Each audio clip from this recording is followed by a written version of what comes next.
हैदराबाद में IBA test pass उम्मीदवारनि एहतजाजी मुज़ाहिरो करे धरणो हिबा खे जूनियर स्कूल टीचर शागिर्द ऐं शागिर्दाड़नि प्रेस क्लब ॿाहिरां मुज़ाहिरो करे धरणो हयो। उम्मीदवारनि जो चवणो हो त टेस्ट में 50 खां वधीक मार्कूं खयूं आहिनि, उन बावजूद ऑफर ऑर्डर न पिया ॾिना वञनि। हुननि मुतालबो कयो आहे त टेस्ट पास उम्मीदवारनि खे फौरी तौरु ऑर्डर ॾिना वञनि, ॿी सूरत में एहतजाज जारी रहंदो।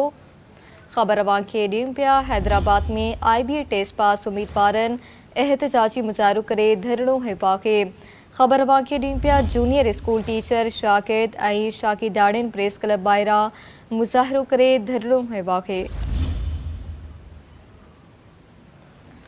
हुननि मुतालबो कयो आहे त टेस्ट पास उम्मीदवारनि खे फौरी तौरु ऑर्डर ॾिना वञनि, ॿी सूरत में एहतजाज जारी रहंदो। अवां खे ख़बर ॾियूं पिया जूनियर स्कूल टीचर शागिर्द ऐं शागिर्दाड़नि प्रेस क्लब ॿाहिरां मुज़ाहिरो करे धरणो हिबा खे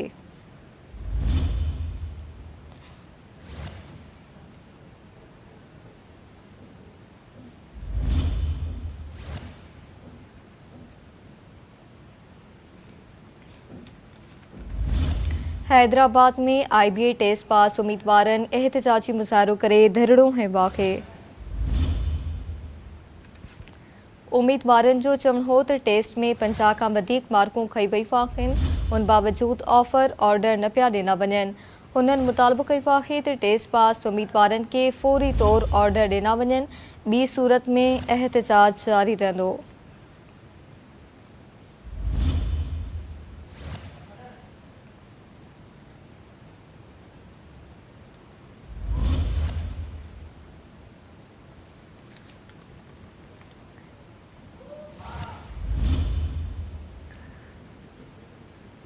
हैदराबाद में IBA टेस्ट पास उम्मीदवारनि एहतजाजी मुज़ाहिरो करे धरणो हिबा खे जूनियर स्कूल टीचर शागिर्द ऐं शागिर्दाड़नि प्रेस क्लब ॿाहिरां मुज़ाहिरो करे धरणो हयो। उम्मीदवारनि जो चवणो हो त टेस्ट में 50 खां वधीक मार्कूं खयूं आहिनि, उन बावजूद ऑफर ऑर्डर न पिया ॾिना वञनि। तफ़सील मालूम कंदासीं ब्यूरो चीफ हैदराबाद ज़फ़र हकड़ो खां। जी ज़फ़र, आगाह कजो।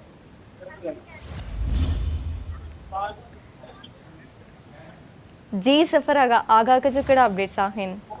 जी बिल्कुल, हैदराबाद में IBA टेस्ट पास जेके जूनियर स्कूल टीचर आहिनि उन्हनि खे ऑफर ऑर्डर न मिलिया आहिनि ऐं उन्हनि खे ऑफर ऑर्डर न मिलण ख़िलाफ़ नौजवाननि उम्मीदवारनि शागिर्द ऐं शागिर्दाड़नि एहतजाजी मुज़ाहिरो करे धरणो हयो आहे। हैदराबाद प्रेस क्लब जे ॿाहिरां उन्हनि IBA टेस्ट पास उम्मीदवारनि सख़्तु नारेबाज़ी कई आहे। उन्हनि जो चवणु आहे त 50+ खां वधीक उन्हनि मार्कूं खयूं आहिनि ऐं जेकॾहिं उनखे प्राइमरी टीचर्स जेके हुया उन्हनि खे 40 ते ऑफर ऑर्डर ॾिना विया हुआ। हिननि 50+ मार्कूं खयूं, उन्हनि जे बावजूद बि खेनि ऑफर ऑर्डर नथा ॾिना वञनि, जंहिंजे लाइ उन्हनि एहतजाज कयो आहे ऐं उन्हनि एहतजाजी मुज़ाहिरो करे धरणो हयो आहे। उन्हनि जो चवणु आहे त जेकॾहिं उनखे ऑफर ऑर्डर न ॾिना वेंदा त हू कराचीअ में बि एहतजाज कंदा ऐं पूरी सिंध में एहतजाज करे पंहिंजो एहतजाज रिकॉर्ड कराईंदा। जी ठीकु आहे, महिरबानी अवां जी ज़फ़र आगाह करण लाइ।